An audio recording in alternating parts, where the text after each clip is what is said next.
Hi, I'm Salma Sheikh. Welcome back to our channel, Abhyas Overseas Prep. In today's video, I'm going to talk about vocabulary improvement. Do you guys know that English language is among the most voluminous of all languages? That means you will never run out of words to learn and explore them. It is true that you need a right vocabulary to get a desired band, as vocabulary helps to convey your ideas more clearly and precisely. Coming to IELTS, vocabulary is the most critical part because it holds 25% of your band both in speaking and writing. So, learning vocabulary for IELTS students is crucial. However, learning vocabulary sometimes can be more challenging and can be monotonous activity. In today's video, I will be sharing about the most effective ways to learn vocabulary. So, let's get started. So, the first point, make your own notes. As in when we say that vocabulary is important for IELTS students, they start downloading all the PDFs that's available on internet. Didn't you do that? Yes, it is. So, you just download it and then you keep it on your PC for such a long time and you can't read it, and the end result is not something that you're looking for. So, making notes is nothing but when you're watching a movie, when you're watching some series, or when you're like listening to podcast, have your notes with yourself. Start writing the words that are not familiar to you. Once you take down the notes, don't just leave them. Find out what is the meaning of that, right? Once you find out, it's your personalized book that you have in your hand. So, this is quite important.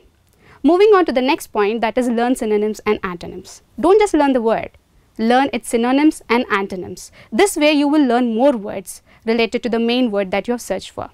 For example, if you get a question like talk about the meal that you had recently. So, you tend to say that I ate a meal which was tasty. That's it. Try to add some synonyms to that. Find out. Well, the dish was very palatable, appetizing, delicious, scrumptious, tasty. Then you have already learned 5 synonyms of that. Now, moving on to antonyms. Antonyms you can learn like it was tasteless, flavorless, bland, salty, or maybe vapid. Right. So, these are the words that you go ahead with.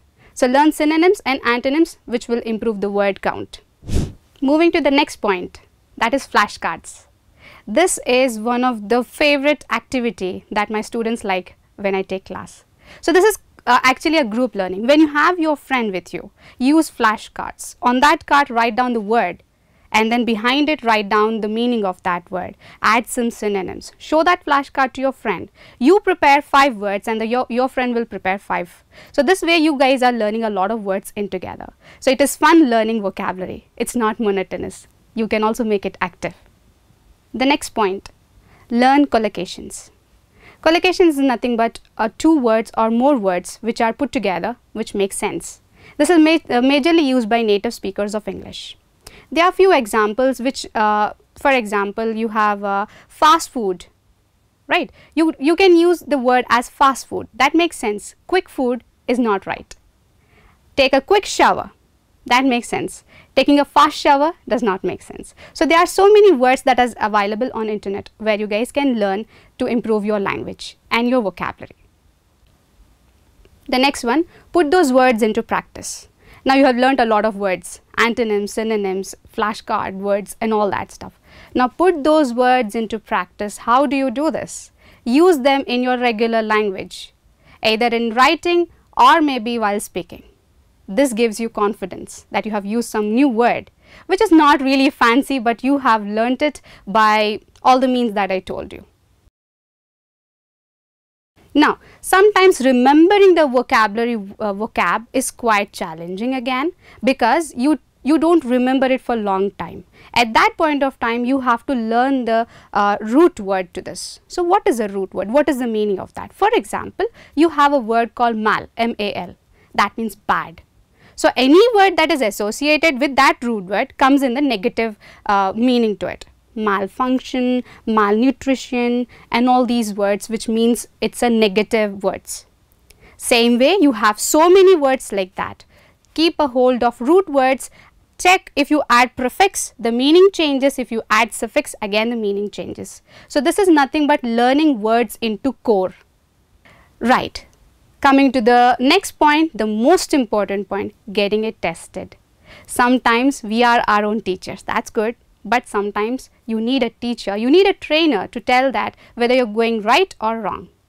In IELTS examination, vocabulary is important. What is more important than that? Using the appropriate vocabulary is more important. It should not be that you're using vocabulary which is not at all matching the context that you're talking about, isn't it? So, you can ask your trainer, write down an essay, or maybe have a speaking test with her or with him and get it tested. It's always better to be cross-checked again and again.